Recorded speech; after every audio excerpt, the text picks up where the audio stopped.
Hey, everybody, welcome to the American Sci-Fi Classics Track. It is Thursday night, and we're doing the best thing you can do on Thursday nights on the interwebs, and that is hang out with a gaggle of learned individuals such as ourselves. And tonight we're going to talk about, we're still picking up a few anniversaries that we did not get to in the year 2020, although technically it's 2021. 1985 was the year that the second, or it was an Oz movie, and it came out in 1985. It's called Return to Oz, and it gave me nightmares. So let's talk about. So the geeks that I have gaggled. Yes, I'm gonna say that's what's happened. We just have to hide the bodies later after the geeks have been gaggled. Yes, we'll be doing that at about 8:45. Ladies and gentlemen, please welcome, not brand new at all, to the American Sci-Fi Classics Track. Welcome back, the Mayor of Chickentown. How are you? I'm good. Do you want me to start with my thoughts on the movie, or just? Oh no, we'll get to you. I just want to introduce everybody. Hi. And two internets away from me. Not, I don't know if you've been to Latveria recently, Nathan, but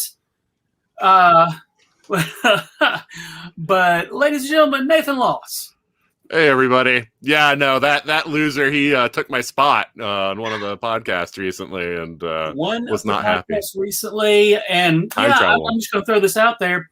Go back to the previous quarantine panels and look for Dr. Doom. It totally happened. I'm not going to explain further. And 1, 2, 3, 4 internets away from me. Welcome back, Shaun Rosado. Hey, everybody. And I miss my buddy, Dr. Doom. He was fun.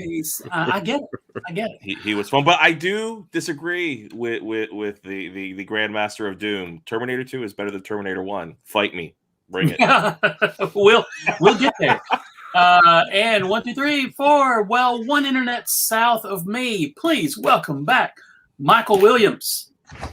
Hey.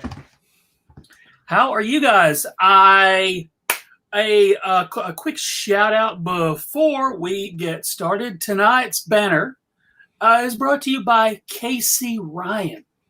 She womped up this thing for us back in the olden times when we could be in person. I don't know if you guys remember that. When we could see humans. Vaguely. Only barely. But, this banner was in our track room at that time. So Casey Ryan, very awesome.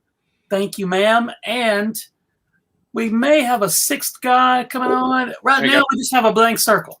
When he shows up, we'll make that happen. So, ladies and gentlemen, Return to Oz. Have you guys seen it recently?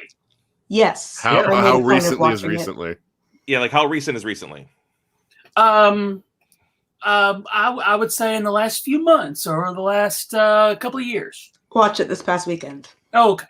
Yeah, couple of years, yes. Past few months, no. I think it's about around 18, 19 months for me. Oh, okay. Yeah, it's been a few years for me, but I had to. So my wife, her favorite movie is the original Wizard of Oz, and she had never heard of Return to Oz. Oh. So I had to show it to her. So, I mean, it's within the last few years. I don't know if it's within 2 years, but we've seen it fairly recently-ish.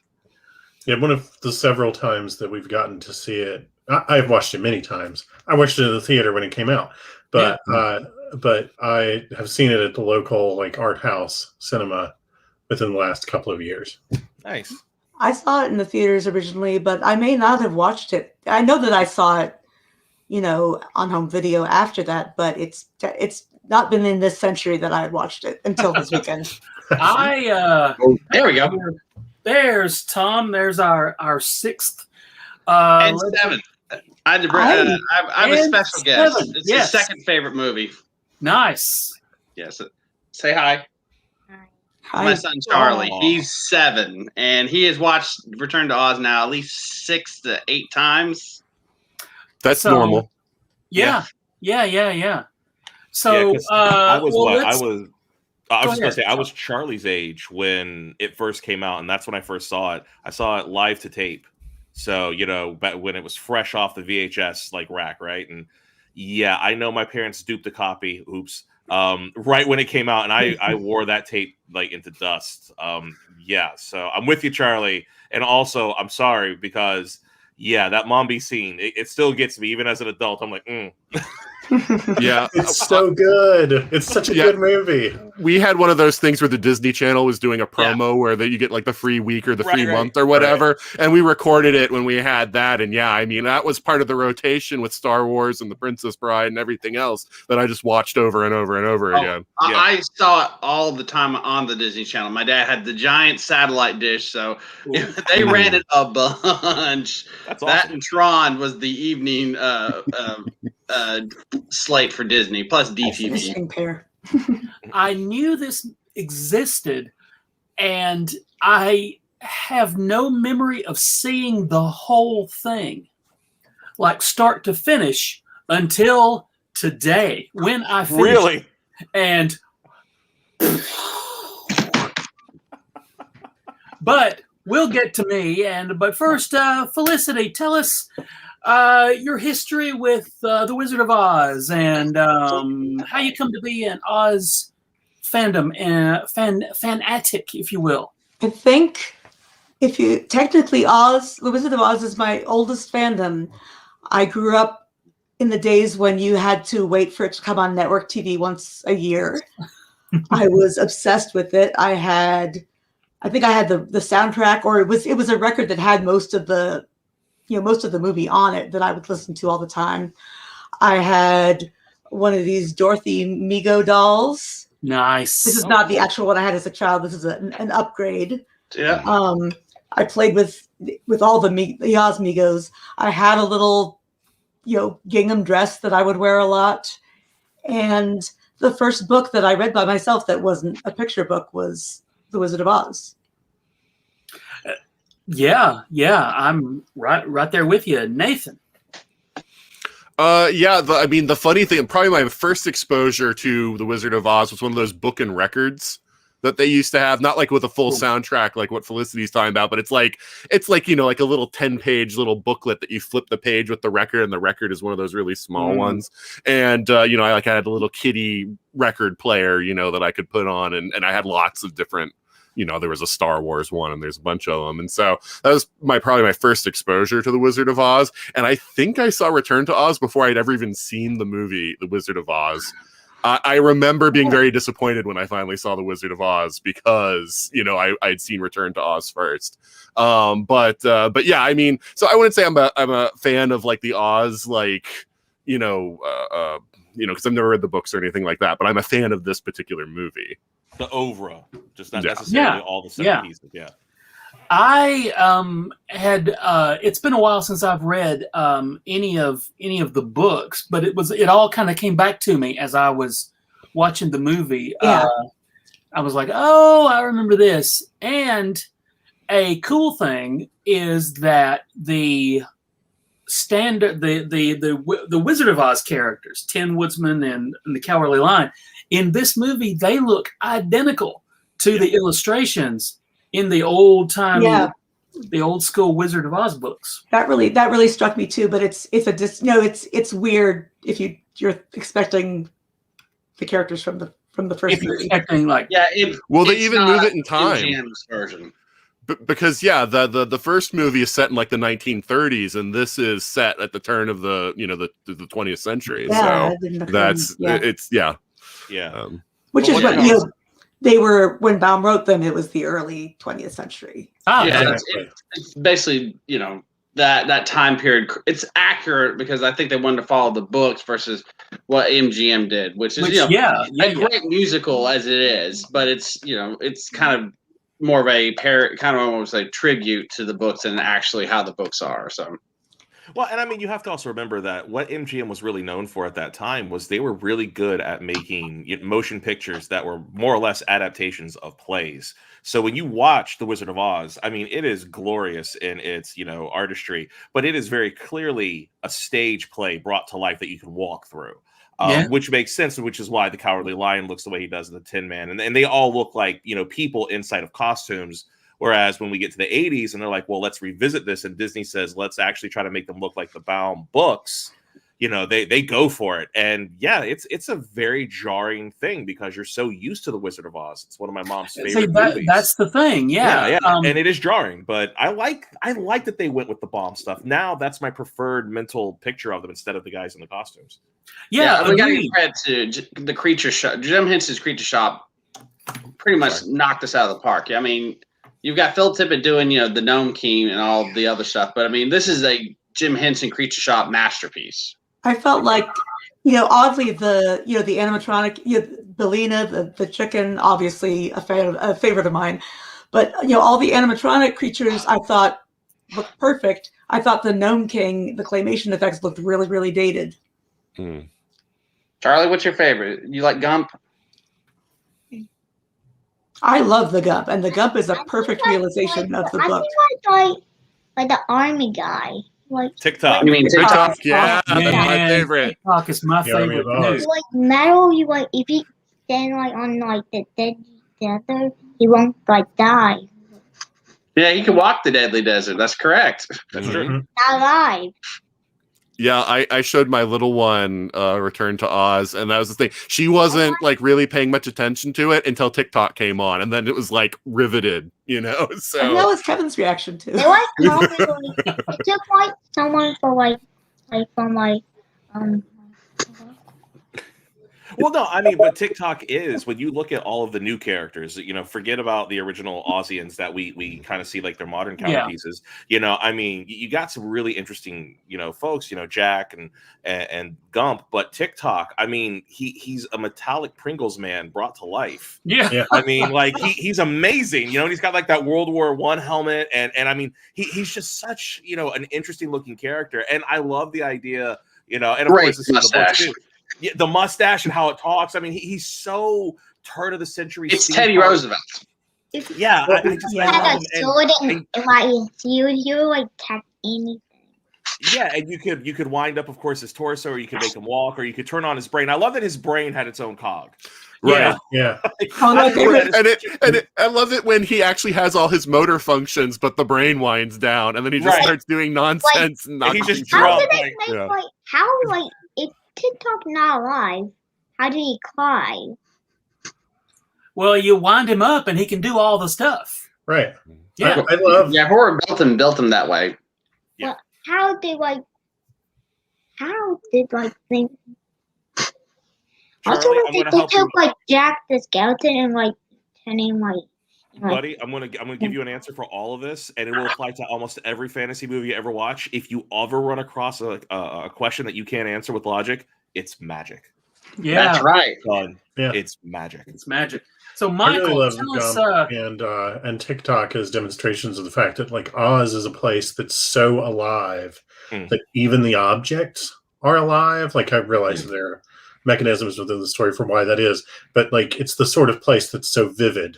That the army is a wind-up Pringles man, and the Gump is, a taxidermied conglomeration of furniture. And I love the way that it's a place that it's impossible to take the life out of. Yeah, that's cool. The Gnome King, when you were dying, he had turn stuff into a skeleton form. Yeah. Yeah, the Gnome King is really such a cool special effects in general. I mean, I think they got puppeteering and stop motion, almost flawlessly mixed. I mean, when you see the hands all the time, I keep thinking Henson just decided to recycle that for Labyrinth. Yeah. Now it was interesting. It was interesting to me when the Gnome King reached his final form. Now all of a sudden they're fighting Zardoz. I don't know what. Yeah. Well, I think he was moving toward his final form to be human, but then Dorothy started winning the game. Right. Exactly. So he actually reverts to that's probably his original form. It's just a big pile of rocks. The egg, man. Yeah. Yeah. So, But Michael, tell us what you said you saw it in the theater. Oh yeah. So this is how gay I am. I am old enough that I remember when this would come on every spring on CBS one time a year. It was like a big family event because this was my favorite movie as a child, the original Oz, and it was my favorite movie as a little kid, and it was one of my mom's favorite movies. And so when Return to Oz came out, I was 11, and I went to see Return to Oz with my mom. I loved the movie so much that I got over being too cool, and we, despite being sort of dyed in the wool evangelical, my mother also loves horror. And so we just like ate this movie up. We just could not get enough of this movie. Just loved it because it's terrifying. And I had just the year before discovered that the books existed and were in my school library. And so I had just devoured all the books. And then here's this movie. And it was just like it slotted perfectly into my little child mind. And I was just like, this is what it should have been all along. And so I just love the movie. And it really, like the way that they perfectly adapted and stayed true to the books. And at the same time, like kept the sense of wonder that the original movie has. And that like I said, that like really vivid, alive nature of the world that it is so well done in the original film. But at the same time, it's a lot grimmer than the original movie. And I was like at that perfect age to appreciate that like knife's edge of darkness in it. Our friend Tony Ann jumps in, and that's exactly true. I feel like it had been, like I said, it had been forever since I read the books that this movie is more or less based on, and I was like, oh, I remember that. I mean, the look of Oz. I think everyone thinks of the movie now because of that, but I really think this kind of combined the book stuff and the movie stuff somehow, and just created a stew, and it just looks great. Yeah. Now let's talk about the beginning of the movie, and I didn't remember all the little details because it had been forever since. Okay, so so ladies and gentlemen, good night. So the Wizard of Oz tornado, very first thing, the whole first chunk of the movie, it's awful. You know, it's in black and white. There's a tornado. And then the splash of Technicolor when they get to Oz. I'm going to say that Return of Oz's real world parts are worse. They are more terrifying than an actual tornado. Right. In The Wizard of Oz, other than Mrs. Gulch, you know, Dorothy doesn't have a bad life. She's got a nice life on the farm. I wondered where all the farmhands went in Return to Oz. Were they just so down on their luck that they lost that the house blew off and they couldn't afford to keep the farmhands anymore? Gotta put Charlie right back. They got no farmhands and they don't have any money. Bye. See you, Charlie. They did the same job on like the first one. I'll be back. Thanks. Oh, okay. But they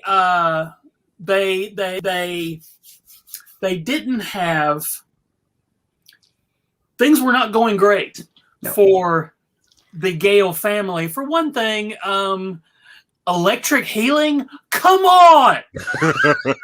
Okay, so yeah, here's the thing. You taught a 5-year-old about electroshock therapy, okay? Yeah, yes. I mean, this is where I learned about the concept, you know, and I mean, it just goes downhill from there. I mean, as far as like the factor of just like, you know, terror in this movie. And I just love that because it's one of those things where it's this right mix where it's like all these disturbing cons. I mean, you think about TikTok who can't move and is just thinking You know, when he talks about like, oh, I talked until I couldn't talk anymore, and then I paced until I couldn't pace anymore, and then I just thought until my thinking wound down. Things like that, like the horror of just being frozen and stuck, but still being able to think. The headless woman that can just swap the heads. And oh, by the way, Jean Marsh doing a phenomenal job.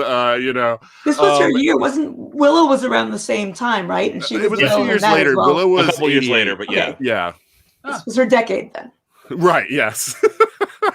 but except she was up Mrs. Rose and Upstairs Downstairs in the 70s and in the 2000s. Yeah, I knew her. She has an acting credit in 2014. Wow. Her acting career is 70 years long.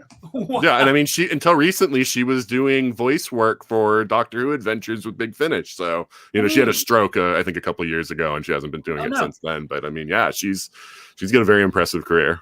Well, and that's one of the things that I thought was interesting, going back to what you were saying about the electroshock, Nathan, was when you're looking at when they place it at the turn of the century, you're looking at basically the Industrial Revolution given away to the modern electric age, right? And that has some serious repercussions because people were fearful of that technology. They were wondered by it, but they were also freaked out by it.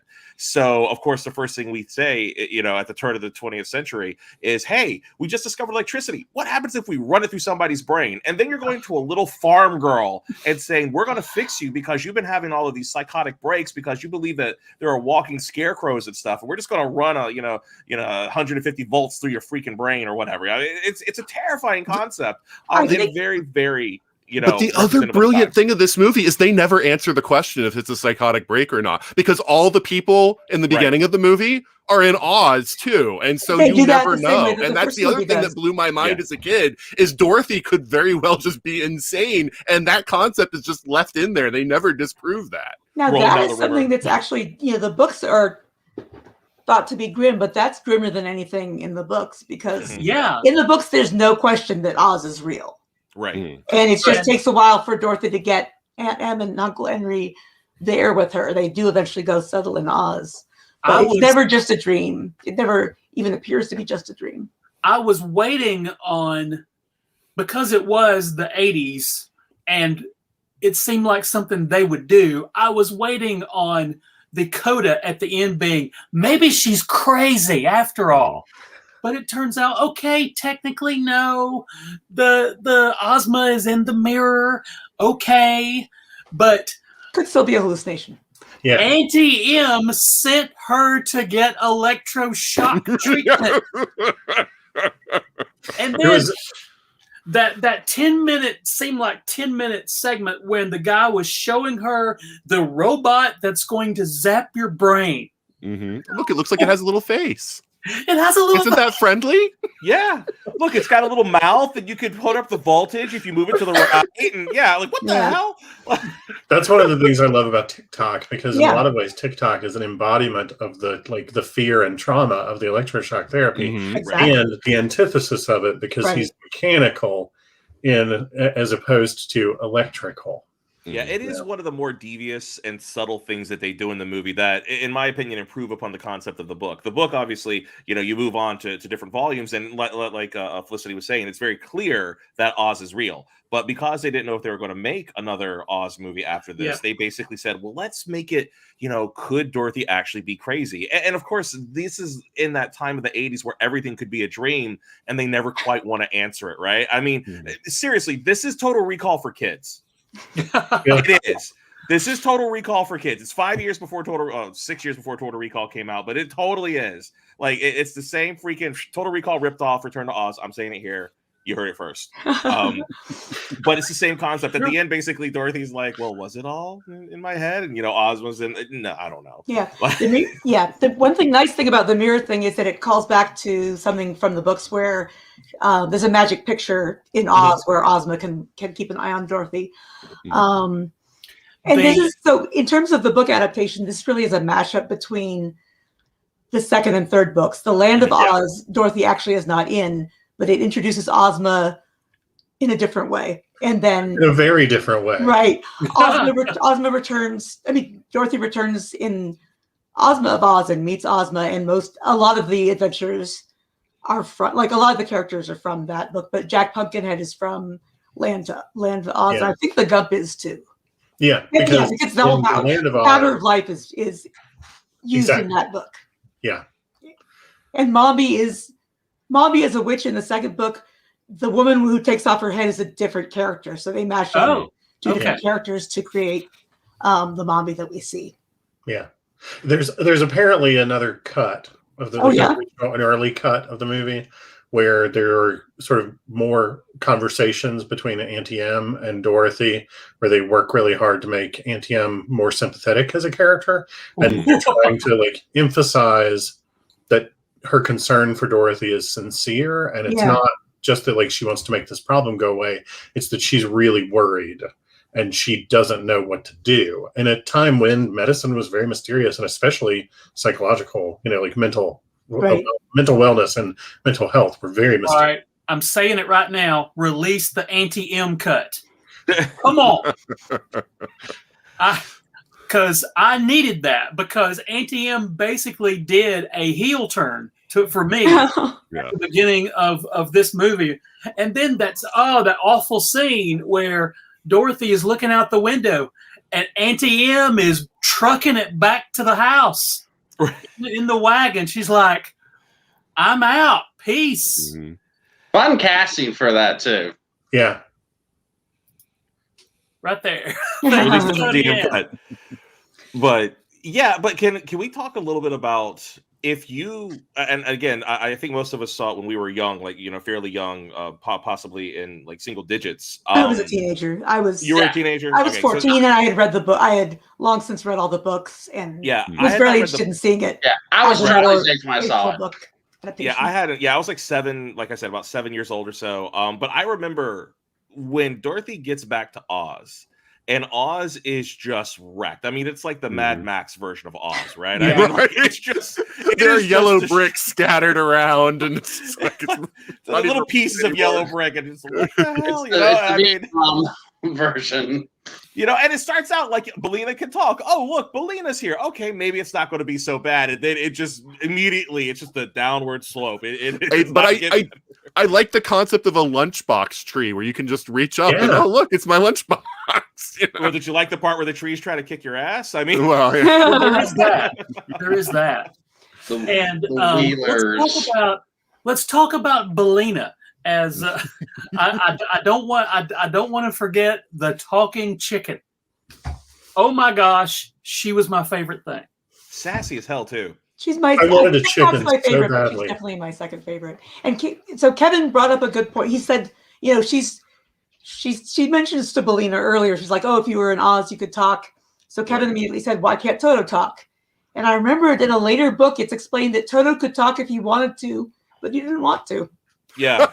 Yeah. He says one thing to her, and then he's like, more trouble than it's worth. Toto basically doesn't have time for these idiots.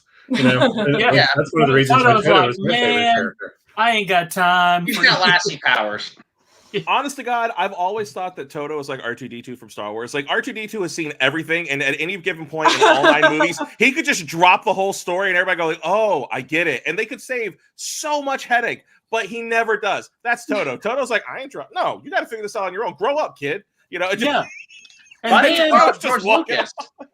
at the end of this movie, Dorothy would have been dead in a ditch in a ravine if it wasn't for Toto. Yes. Yeah. So Toto shows up. He's ride or die, but he's not going to give you the plot. That's how But you guys realize George Lucas almost had to take over this film. Oh, I didn't know that. Yeah, so Walter Murch, famous editor, worked for on The Godfather, worked American Graffiti, good friends with Coppola, good friends with Lucas. Lucas co-produced this, so Lucas was, but Disney was about to fire him, like right as the shoot was about to start, because they were really mad about the production was going way out of control. Like the budget was getting way higher than expected, because you see it, it's the money's the money's on the screen. Mm-hmm. So Lucas made a deal with him. If they were unhappy with his dailies, he would be the ghost director, and if they needed to fire him, he would essentially take over the shoot. And it's rumored he shot half of it, and he claims he did second unit on this, but he definitely was the ghost director on a lot of this movie, as according to most reports. Has echoes of Toby Hooper and Steven Spielberg on Poltergeist. Yep. Yeah. Oh wow, yeah. It seems like now, and I don't know when now is, as far as when Oz became available in the public domain, where anyone can do anything with Oz, but diminishing returns, certainly. There are some, there's a ton of Oz things. There's a lot of Oz animation that I've given a look at, and I don't know. Have you heard of the Rainbow World of Oz? Okay. What is that? Okay, so in 1958, Walt decided he was going to make Tony Ann says it since the 50s. Okay. Yeah, Walt was going to make a Oz movie with the Mickey Mouse Club cast. He even they wrote music, they made costumes. There's an episode of the Mickey Mouse Club where they basically workshop some of the songs. I'm not kidding. You can find it on YouTube, and Walt Disney doesn't even hide it. It's there. So it was going to star like Annette Funicello as Dorothy. That would have been weird. As according to the story, Walt was watching off stage as they were doing this kind of version, this kind of test version of it, where they performed a couple of the songs in their costumes, and he literally his eyes went from happy to no. That's weird. Babes in Toyland was made because they'd already built some sets. That's cool. Oh. Yeah, I remember seeing long ago like a documentary that kind of covered all the attempts to adapt Oz stories over the years, and they touched on that one. Yeah, I mean, go ahead. Oh, go ahead, Shaun.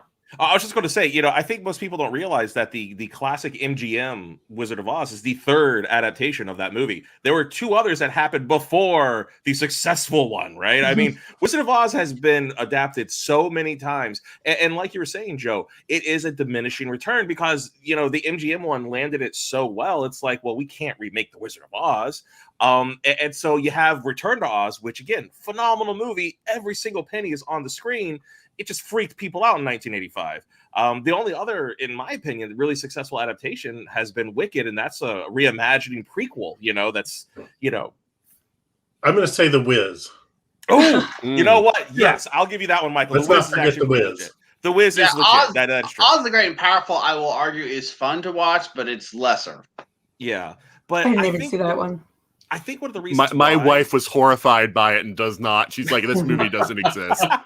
There is no Oz the Great and Powerful. It does not exist. Like Indiana Jones, it does not exist. The Indiana Jones 4.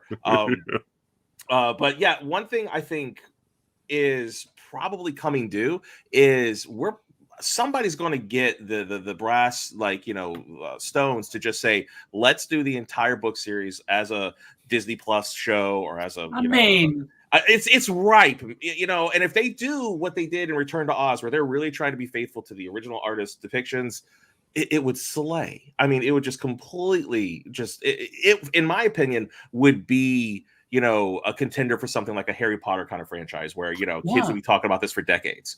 Have you read the Muppet Oz comics? I've read the Oz comics from Marvel, but I don't think I've read the Muppet ones. Yeah, there was a series, I think from IDW, I don't remember now, just 10 years or so ago. Yeah. So it's been a while, so I don't remember who published it. But there was a Muppet adaptation of Oz in comic form that was phenomenally good. That's cool. Yeah, I mean, these days there's a really thriving literary scene around it. Yeah, I've been a guest at science fiction conventions where other writers there were people who were just writers of new Oz material, and there are people who have written a whole series of novels about the romances between these characters and stuff like that. And a guy who wrote a whole series of novels about his pet corgi going to Oz. And there are conventions that are just new Oz story writers as guests. There is such a world there of really intense, newly developed fandom. Yeah, there was talk of Once Upon a Time doing a spinoff in Oz. If the Wonderland series had been hit, they were going to do another spinoff, which is going to be Once Upon a Time in Oz. Yeah, I mean, they already did an Oz arc in Once Upon a Time, and I don't feel like it fit really well because, I mean, they were trying to show that every fictional world has its own universe and you could cross between them and whatnot, but like, because Oz's fantasy is different from fairy tale fantasy, it didn't feel like it gelled very well in that kind of genre. I would much prefer... I'm sorry. Sorry. Oh, no, go ahead. Oh, I was just going to say, I would much rather prefer something like what Shaun's talking about. I think that any of these streaming services could take Oz and turn it into like a franchise that was self-contained within like sort of the book universe and not try to, you know, do that kind of like crossover stuff. Well, which I mean, really just look at what Netflix did last year with the Dark Crystal. You know, that freaking wonderful adaptation or prequel to the actual movie. Just oh my god, Age of Resistance is amazing. I would love for somebody to just go all in and do that with Oz because there's so many great stories there, and I would love to see it expanded. But you know, you mentioned Once Upon a Time, and since you brought it up, Nathan, you know I got to bring up that if we're going to talk about all the fantasy stories and all the fairy tales are real, Fables did a really good homage to Wizard of Oz in its run of comics. To the point where they introduced the idea that there are these sentient kind of they're called literals basically, where they're concepts, and what they are is like, so there's one called the Editor, and so at one point the Editor basically stopped the Wizard of Oz from becoming fully formed, and Jack of Fables, who ironically is every Jack in every single fairy tale you've ever heard, it's one guy, right? So Jack Horner and the Jack who goes up the beanstalk, all of them are the same cat. He basically finds the Editor's book and he rips out the pages on Wizard of Oz, and all of a sudden the Tin Man realizes that he's Dorothy's lover and he has attachments. I blocked that out, I think. Yeah, there's Sleeping Beauty and Dorothy have a bit of a rivalry too. Charlie is asleep, Tom, right? Yes, he is. Yeah, I made sure that the kid was out of the room. Yeah. No. The one thing I will say that Once Upon a Time did... It's that time. The one thing I will say that I did like that Once Upon a Time did is what they did with Dorothy's character and making her this like badass resistance fighter against Zelina, who is the Wicked Witch and everything. That I liked. I liked that. They also did that on Supernatural also. Yes, they did. Yeah. Dorothy just appeared in one episode, and I was like, "Whoa, okay, that's Dorothy." And then she goes away to Oz at the end with Felicia Day, and that was pretty much it. But it was neat. What do you guys think of Fairuza Balk as Dorothy? I was blown away. She had to carry an entire movie with no other humans. Well, except for Mombi for like the 5 scenes that they have to. Yeah, except for that.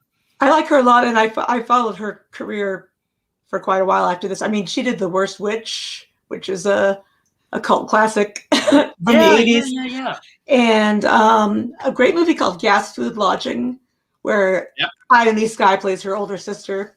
And she was in The Craft, which I don't care for. But also a movie a great movie called Things to Do in Denver When You're Dead, where she plays.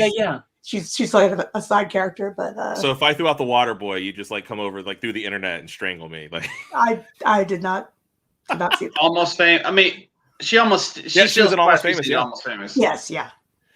And when you're talking about Fairuza Balk as this little girl, because this was an introducing, wasn't it? This was her very first role. When you see her, I mean, to be fair, the way they made the movie, again, we're not quite sure she's sane. Like, this could all be a psychotic break. So she is playing the movie with just a little bit of crazy in her face the entire time. And it works because she also has a lot of innocence in her face. And there's something about Fairuza Balk where she can go from, oh, okay, she's a sweetheart and I feel bad for her, to, oh my dear God, she's going to tear my face off and wear it like Hannibal Lecter, but that is a very hard thing to do. And the fact that was something that you could see in her as a child is pretty freaking amazing. Yeah. And I like to say that is a strength of hers that I think people don't rely on more. And I would love to see people give her more opportunities to do that. Definitely. In my head, because her character from The Craft is Dorothy. Who has grown up and turned into a really messed up person because that world of magic that she experienced is not available to her now. I love Fairuza Balk, and on social media she is really fascinating and like talks about like the raccoons that live on her farm and stuff like that. Cool. Okay. We got to get her. We got to get her on a quarantine panel. We're doing it. I would probably die. She's got stories to tell. If that happened. Can you just tell us about the raccoons? Yes, I can. I mean, it's a really good point because, but you know, I was in movies. Raccoons. That's all we want to talk about. It's really we're doing it. Gosh, there was so much going on. Talk a little bit about the creature effects. I guess this slipped my mind, but Jim Henson did all the creature stuff, or did he do all of it, or the physical stuff? But then Phil Tippett did the stop motion. So you've got all the stop motion, mostly of the rock stuff, the Gnome King before he starts to take form, and all those little creepy other talking rocks, that's all Phil Tippett's work. So you've got, Lucas got the best ILM people and got Jim Henson. Like, let's put a lot into, he wanted this to be a big hit because he had another script he was developing that he was hoping this would kind of help get financing for, which was Willow. So right. Because everybody was brought over for Willow. Willow started out, ironically enough, called Munchkin because he originally thought of trying to make a Wizard of Oz story too. Okay. It's just funny. I thought you were going to say because Lucas was trying to make another movie, Howard the Duck. Howard the Duck, built off the bones of Return to Oz. Nice. Now, I liked one of the things that I really liked about this movie were the callbacks to Wizard of Oz, and in a lot of other Oz adaptations, there's things they can't say and things they can for whatever reason, because the Wizard of Oz musical is what everyone knows, but technically that is not in the public domain. That was owned by a certain... so you can't reference, that movie. But this movie did. There's tons of Oz stuff in this movie, and I gotta say, when the Scarecrow first appears, I thought, now everything's gonna be all right. now the Scarecrow's gonna take care of business, and but it was like a welcome relief, like a catharsis. When it was cathartic when the Scarecrow finally showed up. Yeah. Well, let's not point out, Dorothy tells the origin of the Tin Man when she's at the hospital, which they don't bring up in the musical. The witch basically made him cut every part of him off. It's such a cruel spell he's under. That's messed up. It is. Yeah. And then Mom had a really weird sense of description. Yeah. But Joe, you mentioned the return of the Scarecrow, and I know, as a kid, when I saw the Scarecrow, he terrified the holy hell out of me, because that's not the Scarecrow I was used to. So that weird kind of sack face, I was like, seriously, this was not my Scarecrow. I was like, no. It's the Batman villain. Seriously, it was I gotta say, you're right. I was not having it as a kid. I was like, no. And his face didn't move. No. What was that? It was a Scarecrow. Dorothy! Speaking of Mortal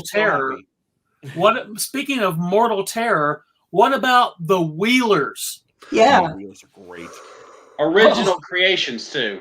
The most punk rock villains ever, right? Yes. Right in the middle of the 80s. They're like they were punk rock. Oh, yeah, it was like Starlight Express. Somebody saw that and hey, how can we make this creepier?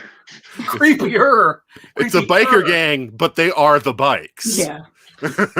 I love their helmets though, where they have the weeping angel kind of. I mean, it's not weeping angels, obviously, but they have the demon face on their skull, but then they're just like regular guys when they lift their heads up. Well, you get the point that the orderlies who wheel everybody to go get lobotomized. That's the logo is on their helmet is on the cart. I did not catch that.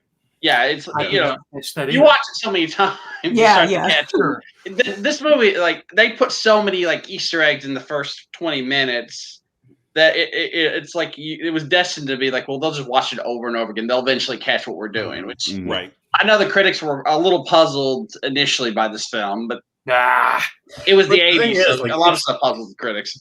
This is a great example of horror fantasy, and like kids love that. As a kid, I loved that. I was just as engaged by how terrified I was as by how much wonder I felt. And again, I was age 11, which is like the hardest age possible to convince a boy that something is cool. And I loved everything about this because it like appealed to the teenager that I was about to turn into, and it appealed to the little kid that I had just been. It was the right level of horror for pitching to a younger audience. I mean, it wasn't like gory or terrifying in certain ways. It was conceptually terrifying though. And that like really engaged me. Like even the idea of we got the powder of life and any old inanimate object, we can just bring it to life. Any horrible chimera we can create by just lashing things together and pouring this powder on it. It'll just come to life. And it's just like, I thought about the Gump and like how he comes apart even partway through. And I'm like, doesn't he feel pain? Like, what is that like? Yeah. Like, he doesn't have part of his body anymore. The Gump oh my God, what have you done? And one thing I think is really great about when they put this movie together was at no point did they ever try to talk down to the audience. They said, we're telling a story. We have an idea. If you come along with us, you're going to pick it up. But if you come back and watch it again and again, like a lot of movies from that era, you're going to see a lot of nuance here. I think it's just taken a long time for people to realize that Return to Oz deserves multiple rewatchings. Unlike, say, Back to the Future, where everybody has picked it apart now to death, Star Wars, and so on and so forth. Return to Oz is one of those movies that people, I still think, are discovering. And when they go through and they watch it, third, fourth, fifth time, they're like, oh my God, I didn't even notice that, and that's what makes this movie brilliant, is that they never apologized for trying to be complex, and they never talked down to the audience. They said, here's the story, you're going to get it. And honestly, it's brilliance before its time. Yeah, it's the last of what I call the dark period of Disney, because from basically 77 to this film, they made some really dark, complex films like, Black Hole, Tron, Watching in the Woods. This was an interesting period for Disney and they were going through a lot of behind the scenes problems, who was in charge. So after this movie comes out, Eisner's and Katzenberger are basically running the studio then, and they start to separate. Like the dark stuff's going to be not Disney, so we'll make Touchstone. So that's kind of the disappointing part, is this really dark period. And admittedly, Black Cauldron kind of is their argument, like, was such a flop. Don't talk about Black Cauldron. But that's the point, though. Like, too soon. But that's the point, though. This movie and Black Cauldron were not hits, so Eisner had the argument that we need to go lighter again. So it took a little bit of time. And admittedly, Beauty and the Beast is a pretty dark film in a way too. But once Disney got this kind of box office numbers, and Michael Eisner's a numbers guy, things, they put a stop to this kind of style of like filmmaking for their studio for a long time. Yeah. I mean, apparently they had, if this has been a hit, there was plans to add Wizard of Oz stuff at Disney World. I mean, they had big ideas.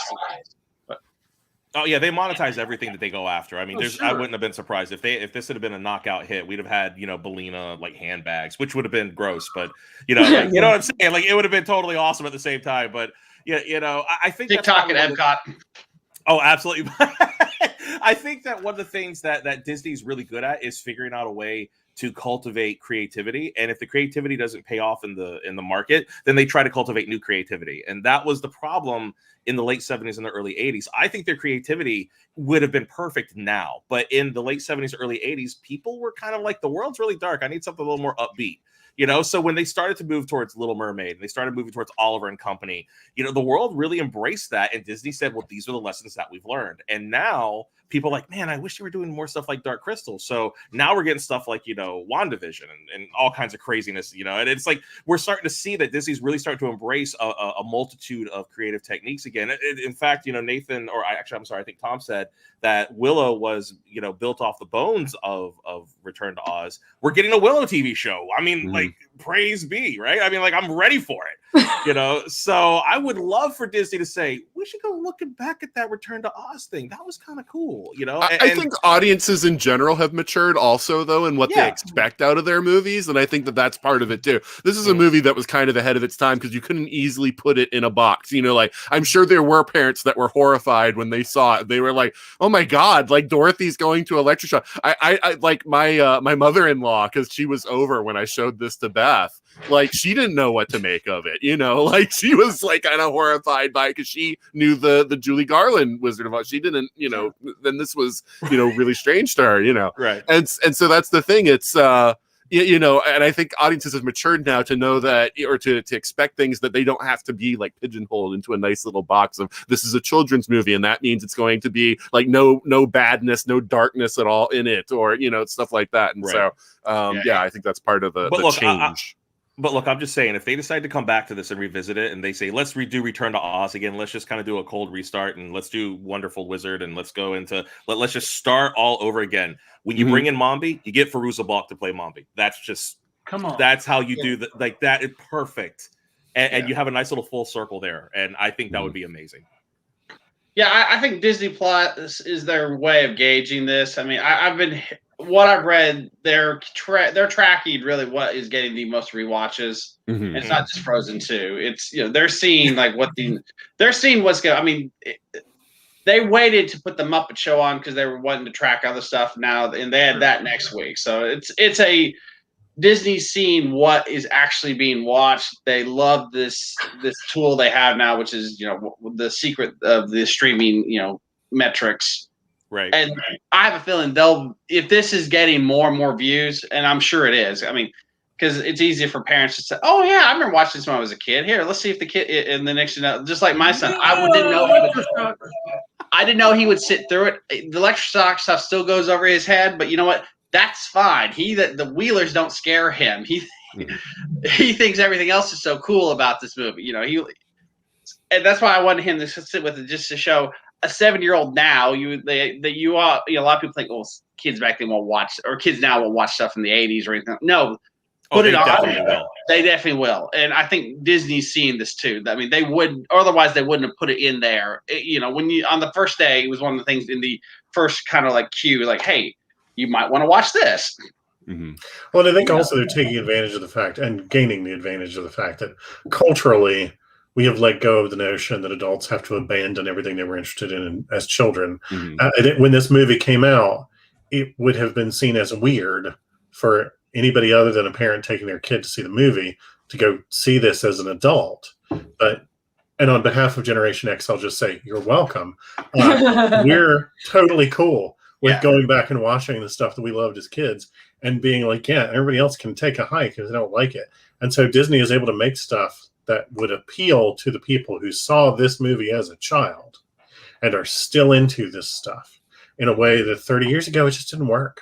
Right. Well, I mean, we're living in a land of, Stranger Things now, right? And I mean, where kids are the protagonists in a giant, monstrous, supernatural world. And, they're getting huge numbers with those kind of shows. You could absolutely do a Dorothy Gale in a Baum-esque, dark, Ozian world, because again, the Baum books are not light and fluffy. They're fairly dark, especially for, the beginning of the 20th century. I mean, they're grim fairy tale level of I still maintain though that this movie is darker than anything the books did, not only in the Electroshock stuff, but the Gnome King doesn't ever conquer Oz in the books. He's foiled again and again.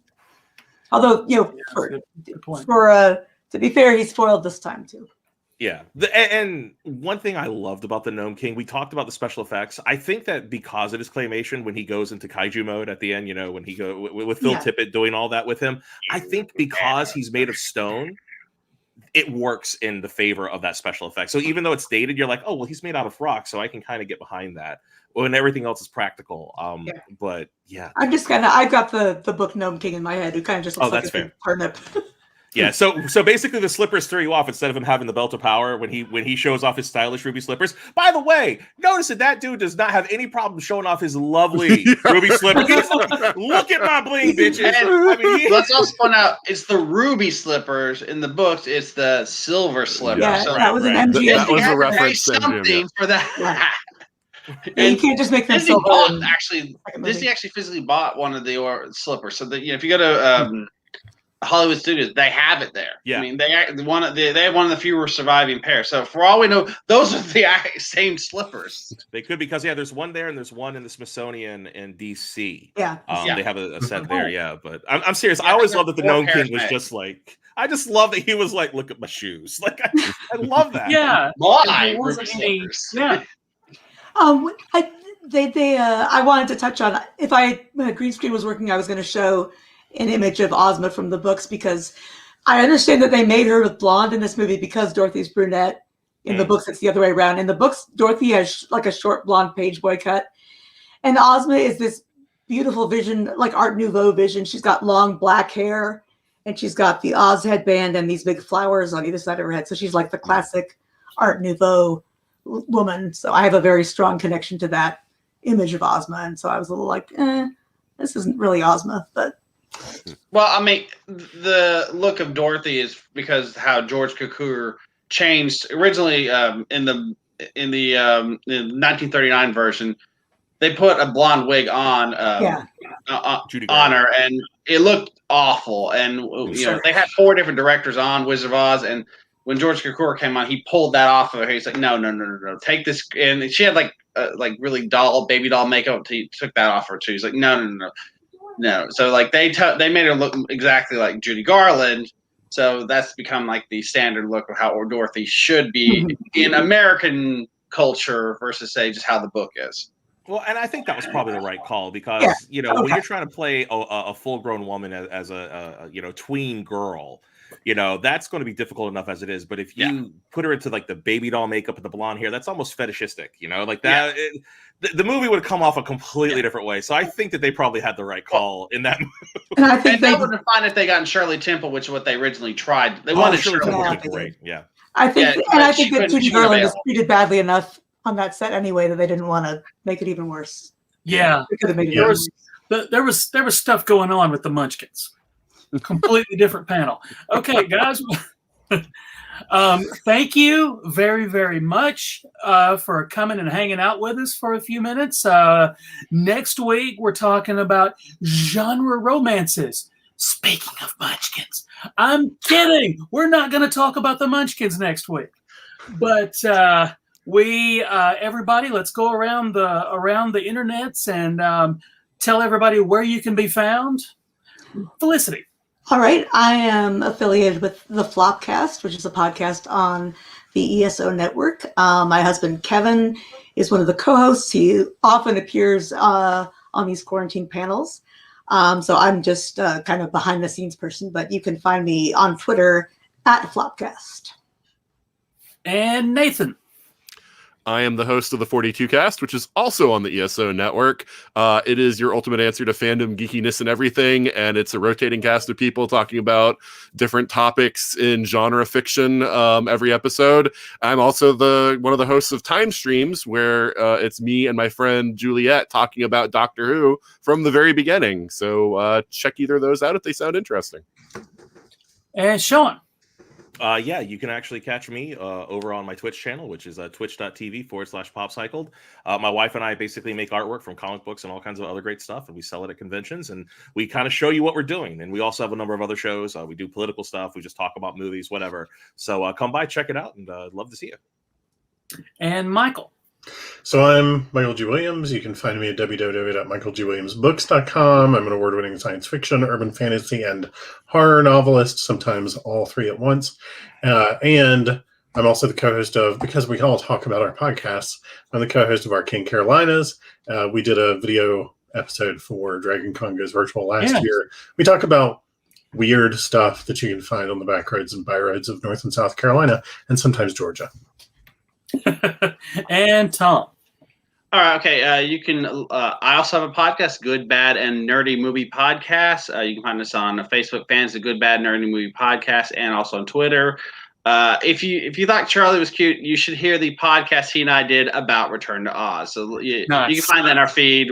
He said, "Daddy, can I do a podcast about Return to Oz?" So I was like, "All right, we'll do a podcast about Return to Oz." So that one's available. And most recently, the show we did posted a couple episodes. One on Blade Runner this week we posted. Had an interesting take. One of the guys had never seen it, so his take was very different than myself and another. And then we also recently did one on Snowpiercer. The movie, not the TV show, also some very interesting commentary on it. So if you're looking for some fun movie podcasts, that Good, Bad, and Nerdy Movie Podcast. And for sure, I'll dig up the podcast with Charlie, and I'll post that in our show notes. Thank you. I can't wait. I can't wait for that. It's not a long one, but he does a lot of the talking. We like the long stuff on the quarantine panels. Guys, thank you again for coming and hanging out with us. We will see you next week. Everybody stay safe. Everybody, thank you. We will see you soon.